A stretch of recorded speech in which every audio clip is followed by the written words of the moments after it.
Hello everyone, it's me, Ivan. I'm back. And this is the video about Elon Musk on artificial intelligence, and we are going to keep on watching it because I'm going to keep on reacting, and I love this topic about AI. So and I the hope you also do it.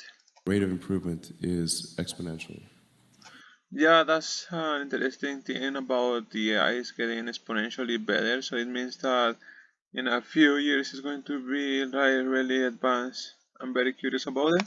Um, you can see this in things like AlphaGo, which went from, in the span of maybe 6 to 9 months, it went from being unable to beat even a reasonably good Go player to then beating the European world champion who was ranked 600.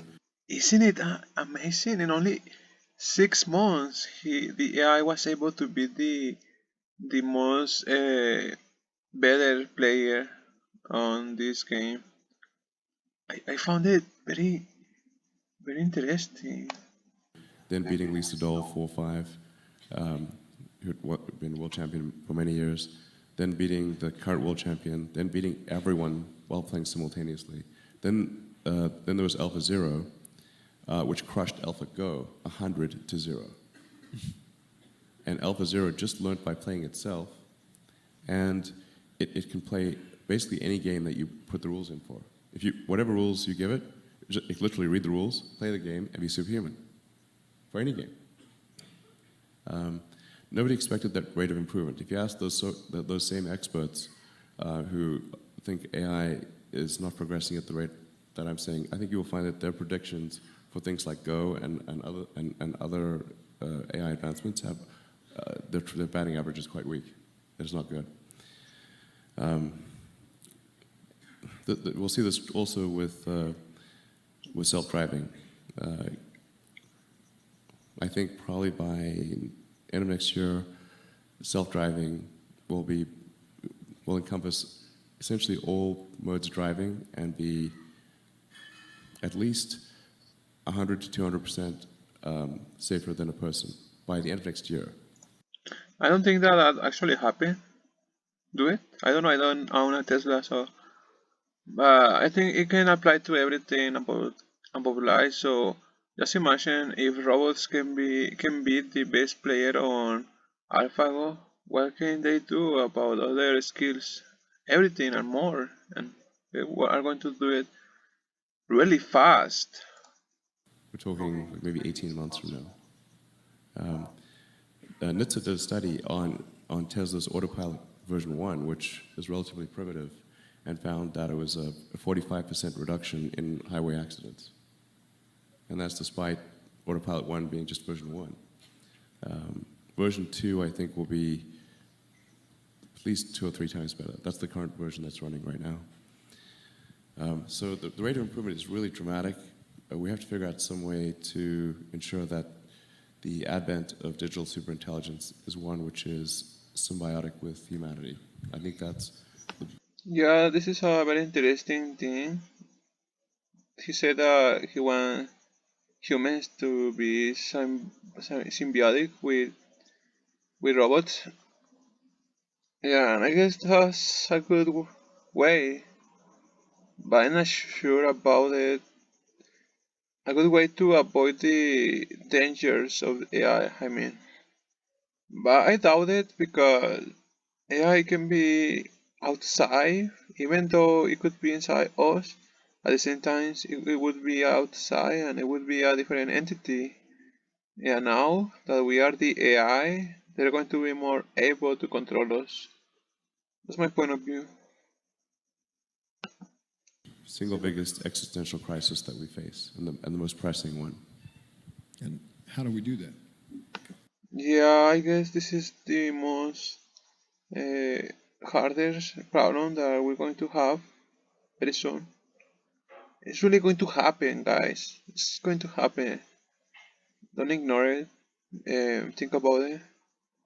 I'm just trying to find solutions for it. I don't know. We're just normal people that we're trying to have normal lives.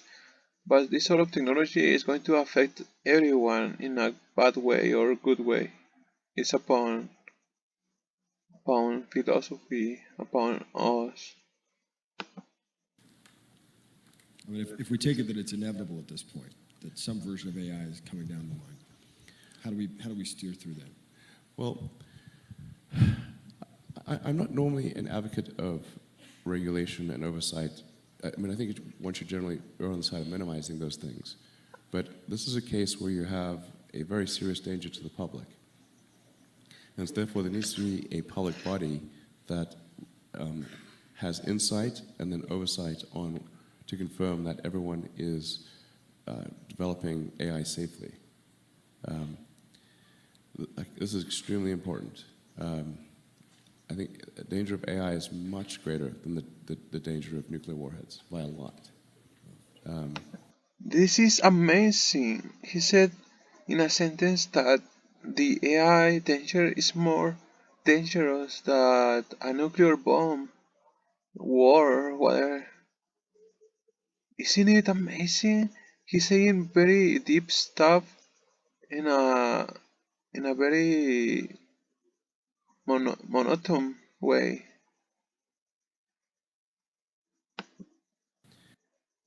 Okay. And nobody would suggest that we allow anyone to just build nuclear warheads if they want. That would be insane. And mark my words, AI is far more dangerous than nukes. Far. So why do we have no... You see, why nobody's thinking about it? Why don't we see people saying that AI could destroy humans? Why nobody's saying that? He's speaking facts, and everyone is kinda ignoring him. Why? The news are not talking about it more often. no regulatory oversight? This is insane. Well, it's a question you've been asking for a long time. I think it's a question that's come to the forefront over the last year, where you begin to realize that it doesn't necessarily, I think if we've all been focused in on the idea of artificial superintelligence, right? Which is clearly a danger, but maybe, a little further out. What's happened over the last year is you've seen what I've been calling artificial stupidity. You're talking about, algorithmic manipulation of social media. Like we're in it now. It's starting to happen. How do we, what's the intervention at this point? I'm not really all that worried about the short-term stuff. Things that are, like narrow AI is not a species-level risk. It will result in dislocation, in lost jobs, and the sort of better weaponry and that kind of thing. But it is not a fundamental species-level risk, whereas digital superintelligence is. So it's really all about laying the groundwork to make sure that if humanity collectively decides that creating digital superintelligence is the right move, then we should do so very, very carefully. Very, very carefully. It's like global warming, right? Everybody knows that global warming is affecting us and nobody's doing anything. But I think the AI threat is more dangerous than global warming. Way, way more. And almost nobody is talking about it. Only this guy, of course, Elon Musk. It's kinda great that he's famous. This is the most important thing that we could possibly do. And that AI risk is that I guess it's the sort of a benign AI, and that we're able to achieve a symbiosis with that AI. Ideally, the AI. There's somebody who I can't remember his name, but had a good suggestion for what the optimization of the AI should be. What's its utility function? You have to be careful about this because if you say maximize happiness, and the AI concludes that happiness is a function of dopamine and serotonin, so it captures all humans and jacks your brain with large amounts of dopamine and serotonin. Like, okay, it's not what we meant. It sounds pretty good, though. Oh, you'll love it. Yeah. The AI could be kinda dumb, sort of. humans are dumb, I guess. So this is the end of this video about reacting. I'm going to keep reacting about this video later in another episode. Hope you enjoy it. And have a good day. Have a good night. See you next time. Subscribe and comment and like the video. It really motivates me to post more content. And see ya.